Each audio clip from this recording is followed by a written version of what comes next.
din ebe na Adutwumwaa Dudaa Kani Otumfour mienu ewo Nkroanza na wo ba sesa esu a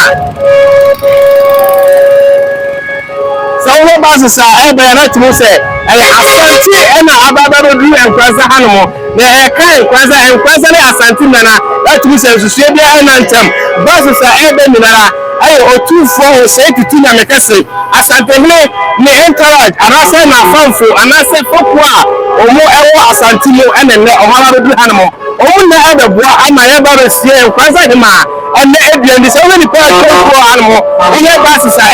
eba ni na asanti mai ana abaro du eye Nkroanza ko bi mi ha ye tese ampa asanti mai eye dom ne ba sesa wa hanoma ai buru ma kuma ku 50 otumu sa asante abaro du hanoma ampa ye tese asante ene buru ensusu bia ene tem ento na wo tabo ntina mo ko no mo kase asante ene buru eye ade a entawantawa de mo tem no ye na tese ene no kwe ene Otumfour Osei Tutu na mekase opinsoa dama ba de royal majesty ene baba be sie ne do so eye ne ire odi kan wodi ne ba Nkroanza hanmo ebe ti Nkroanza mai wona e ba ana be ti Nkroanza mai na wo bia le kase Otumfour ti ayi kete so no ba no be sie ne 20 ene ire enso na ba se wa mi na aye asante ena aba be Nkroanza hanmo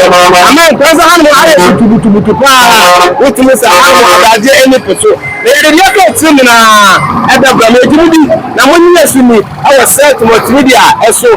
sensitive TV sensitive radio ene ya ba abedu ewo Nkroanza otimi se adaje eni peso kwa ene me ekoso hanmo no ete se elika amamre ene amane eya ade ni kwa set to reform wete se asante wobi na asante so ewa ade ampa wete se ampa asante ewa ade ene me ekoso no enye ize the buses the boa ebe kometo say yes ene me ekoso no ano ede pa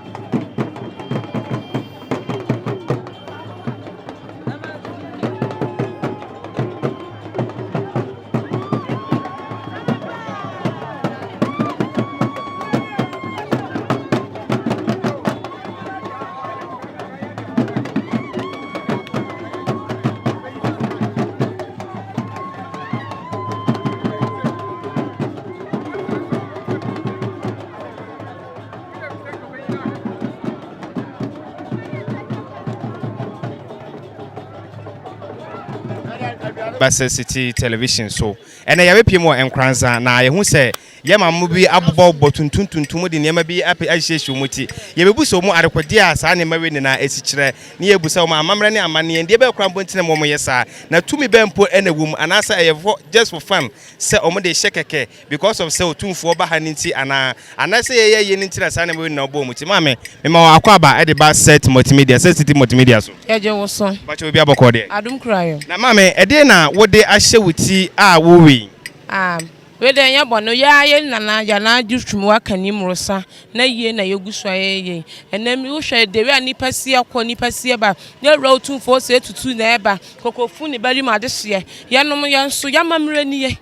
ya kwakata na achi boko ne na mamre ne kwan so na hwefu gu ne besi ni wura hyamiti a eno nhira mamre ne amane bebre wo se ye we kra ya nketo akase pa na kwan so a eba okay yen hwa de ye hu se haba bi hyewuti obi a wo fie wanim adekode me hu se wo wi bibi obi a wo fie obebusa se ne de na maame owi obetimi a kyerɛ me bibi kakra e wo sa ade a hyewuti ene ne wo wi bi a cho yo me da se ne hyamiti am se me ye bunu ni mintimi nka asante ne hyamiti ye nyanyane pama honhom bebre esan se ne ewo mi ye ni biresem eni abre eni tare kokko so ti yo yenya na pama honhom bebre aboye ho ban so se dia ye betimi akata na ya Adutwumwaa mrosa Kani achi kra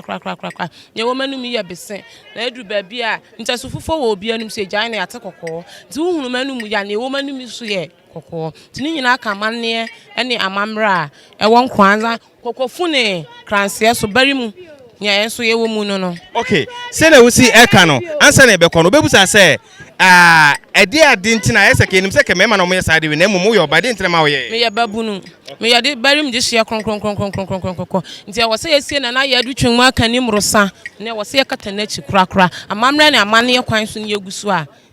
okay ye da say ye hu ye nua bema ba ko so a ono so aka nanim tum ana wo de sa haba bi about ye nua bema ye makwa aba ejo so nua pan e ba cho wo baba oti no wa kire me dibia wo wo e wa hanom ye frame Evans me kokofu de hye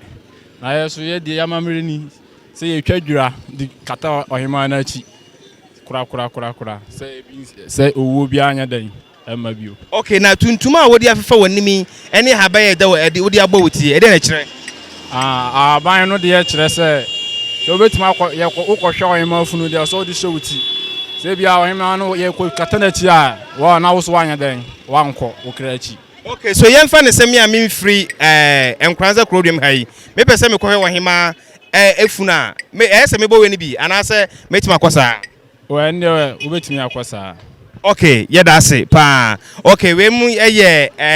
Nkroanza ade hye bia omu eye ade hye amoso mu free fa kokofu aha na menim se kokofu de keye asante mantem kwa ne kokofu den so a kire se eye hanemo okay mame me wakwa ba yamo me hu se mame anwofe wo bo tuntum a hye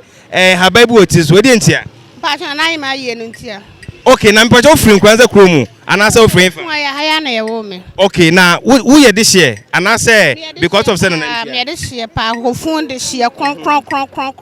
kron okay yemra adesuom kakra